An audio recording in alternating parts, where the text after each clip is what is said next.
Hi everyone, in this video I will show you how to buy Robux using GCash.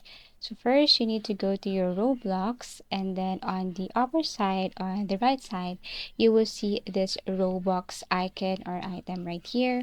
What you're going to do is you have to click that one. So next, now that you have your Robux here, what you're going to do is you have to select that Robux that you want to purchase or you want to buy here in Roblox.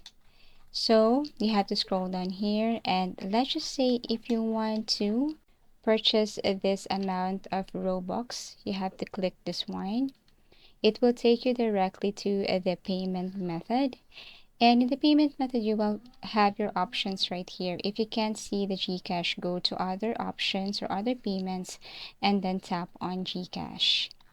Here you need to enter your Gmail or email, and then you have to simply review everything.